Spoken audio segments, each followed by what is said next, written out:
Good afternoon. আজকে 11 জুলাই, আমাদের গৃহপ্রবেশের 1 বছর হলো। কালকে আমি আর তিতলি গল্প করছিলাম, মা কি চলছিল বলো। অনেস্টলি একটা কথা বলছি, আমাদের গৃহপ্রবেশের পুজো এত সুন্দরভাবে যে হয়েছিল, সব কিছু মানে পুজোর জোগাড় পুরো দিদি করেছে। দিদি মানে রাখিদি ছাড়া এটা কিন্তু অসম্ভব ছিল। আজকেও আমার বাড়িতে এক বন্ধু আসছে, বন্ধু মানে তোমরা তাকে চেনো, কেয়া আসছে, আর তাই জন্য আমি একটু লাঞ্চের ব্যবস্থা করেছি। শ্রেয়াঙ্কা তো অস্ট্রেলিয়ায় গেছে, শ্রেয়াঙ্কা এসেছে কলকাতায়, তাই ও আমার সাথে দেখা করতে আসছে। ওরা আমাকে ভীষণ ভালোবাসে, বারবার বলেছে তোমার হাতের রান্না খাবো, একদম ঘরোয়া রান্না তুমি করবে, তাই কিছু প্রিপারেশন করছি। আর এখন ক্যামেরায় একটু চার্জ দিয়ে নেবো। আজ একটু অন্যরকম চিকেন করব, তাই ভাবলাম তোমাদের সাথে শেয়ার করি। আমি দই, আদা রসুনের পেস্ট আর পেঁয়াজ বাটা দিয়ে এটাকে ম্যারিনেট করে রেখেছি। আর এখানে একটু কারি পাতা নিয়েছি, এটা জলে ভিজিয়ে রেখেছি। আর কড়াইতে তেল নিয়েছি, তেলে একটু মৌরি ফোড়ন দিয়ে দেবো, এই যে মৌরি, আর কিছুই না, সবই সেম। এবার দেবো কারি পাতা। কারি পাতা আর মৌরির একটা খুব সুন্দর গন্ধ বেরোচ্ছে। এবার এর মধ্যে পেঁয়াজ দিয়ে দেবো, কুচো করা পেঁয়াজ। নুন হলুদ দিয়ে নিয়েছি, এই যে, আর দেখো গোটা কাঁচা লঙ্কা। বেশি ঝাল করবো না। আর এই সমস্ত কারি পাতা দেওয়া রান্না আমার একটা বন্ধুই আমায় শেখায়, সে আরও অনেক কিছু দেয়, কিন্তু আমি সব কাটছাঁট করে আমি আমার মতন একটু করে নিই। চিকেনটার মধ্যে কারি পাতা আর মৌরি থাকে, তাই একটা অন্যরকম টেস্ট হয়। এটা সুস্মিতার রেসিপি, তো ওর মতো অত ভালো আমি করতে পারি না। ও প্রচুর জিনিস দেয়, ও নারকোল তেলে করে, অনেক কিছু করে, তো আমি অত কিছু ঝামেলা পারি না। আমি ইজি উপায় মানে একটু শর্টকাটে করি, সেটাও খেতে ভালো হয়। আমি আমার রান্নাঘর থেকে এই দৃশ্য দেখতে দেখতে ব্ল্যাক কফি খাই আর রান্না করি, এই যে একদম ব্ল্যাক কফি, তাই একটু নুন মিষ্টি ঝাল কম হয়, কি করব, আমি তো একটু এরকমই। কফিটা দারুণ হয়েছে। বলে দিই, এর মধ্যে একটু জ্যাগরি পাউডার দিয়েছি, একটু গোলমরিচ দিয়েছি, আর অল্প একটু জিরে পাউডার, ব্যাস, আর কিচ্ছু কিন্তু দিইনি। এই দেখো, এটা ভালো করে কষবো। দই দিয়েছি বলে আর টমেটোটা দিলাম না। এটা খেতে কিন্তু খুব ভালো হয় আর খুব ইজি প্রসেস। আর এই চিকেনটা কিন্তু খেতে একটু অন্যরকম হয়, তোমরা ট্রাই করতে পারো। এবার এটা হতে দেবো, চিকেনটা হয়ে গেছে। এবার এটাকে আমি ঢাকা দিয়ে বন্ধ করে রেখে দেবো। এসে গেছে কেয়া রানী, আর এই যে আমাদের শ্রেয়াঙ্কা রানী, ওকে দেখে আমি তিতলিকে আরো মিস করছি। ও কান্না পাচ্ছে, সিরিয়াসলি আমার খুব কান্না পাচ্ছে। তিতলি যাতে এই ব্লগটা দেখবে, আমি সেই জন্য আরো ব্লগটা করছি। আমি ওকে ঢুকছি, সবকটার ভিডিও করে করে পাঠাচ্ছি যে আমি আমার অন্য বাড়িতে যাচ্ছি। দেখ, আমি আসলে এখানে এসেছি, আমি ইন্ডিয়ায় এসেছি একটা রিজনে, আমি ওই প্লাস্টিকটা ওর বিছানা থেকে সরাতে এসেছি। এটা আমার একমাত্র কাজ। এখনো 1 বছর হলো গৃহপ্রবেশে, এখনো প্লাস্টিকটা। আজকেই 1 বছর, আমি বলছিলাম আজকে আবার ওরা এসছে।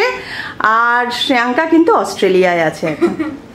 আচ্ছা, দেখিয়ে দিই, এটা কেয়া প্রসাদ এনেছে, বাবা বিশ্বনাথের প্রসাদ। কত কিছু এনেছে, এত কিছু এনেছে, এগুলো তো এনেইছে। তারপর একটা জিনিস যেটার জন্য ওকে আমি থ্যাংক ইউ দেবো, তাই তো? সৌরভদা দেবেন এটা। হ্যাঁ হ্যাঁ, সৌরভ বলে গেছে। আজকে কতক্ষণ আছিস? সৌরভ থাকা অবধি থাকবি? আজকে একটা আমার অর্থোপেডিকের অ্যাপয়েন্টমেন্ট আছে। সেটা কটায় আছে না আমি জানি না। 4:30। 4:30, তাহলে তো হবে না, তাহলে এটা ভিডিও কল করে কথা বলিয়ে দেবো।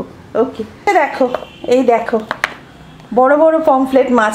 আমাদের কেয়া সবসময় পমফ্লেট মাছ পেলেই পাঠায়। এটা কেয়ার থেকে ভালোবাসেন, এটা কেয়ার থেকে আমাদের প্রাপ্য হয়ে উঠেছে। পেলেই তোমরা পাবে, কেয়া পেলেই আমরা পাবো। এবার ফ্যান চালাই। একদম টাটকা মাছ দীঘা থেকে আমার এক ভাই সে পাঠিয়েছে। আর আমার কাছে যখন এসছে আমি জানি যে লোপা সৌরভদা পাবেন, একদম প্রতিবার আমরা পাই।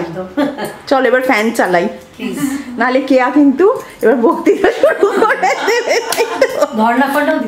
ধর্নাও দিতে পারে। 5টা বাজে, কেয়ার একটা মিটিং আছে, কেয়া চলে গেল। আর এত গল্প হচ্ছিল কি বলবো, আমাদের দারুণ। আমরা যখন বসি মানে জমিয়ে আড্ডা হয়। আর শ্রেয়াঙ্কা কতদিন বাদে আমাদের বাড়ি এলো, খুশি হয়েছে শ্রেয়াঙ্কা এসেছে, মনে হচ্ছে তিতলি এসেছে। মানে ওরা দুজনে একসাথে সবসময় খেতে বসতো, একসাথে শুতো, তোমরা সেটা জানোই। যাই হোক, আজকে যখন তিতলিকে ভিডিও কল করেছি, তিতলি বারবার বলেছিল মা শ্রেয়াঙ্কা এলে ভিডিও কল করবে। তো যখন ভিডিও কল করেছি তখন তিতলিও বলছে যে আবার কবে বলো, সব একসাথে হব। সত্যি কবে হবে, তাও সবাই ওই একসাথে হওয়ার ওয়েট করে আছি। এখন মারাত্মক গরম, মানে একদম কাঠখোট্টা গরম একদম। আর এই গরমটা মোটামুটি 9টা to 10টা অবধি থাকে রাত্রির, মানে এই রোদটা। যাই হোক, আজকে একদম বেশি কিছু সাজিনি, পাতি রেডি হয়ে বেরোচ্ছে। আজকে ফার্স্ট টাইম ইউকেতে অলমোস্ট 1 বছর বাদে মুভি দেখতে যাচ্ছি আমি আর সারণী। কি মুভি? সুপারম্যান আজকেই রিলিজ হয়েছে, তাই তো আজকেই তো রিলিজ হয়েছে।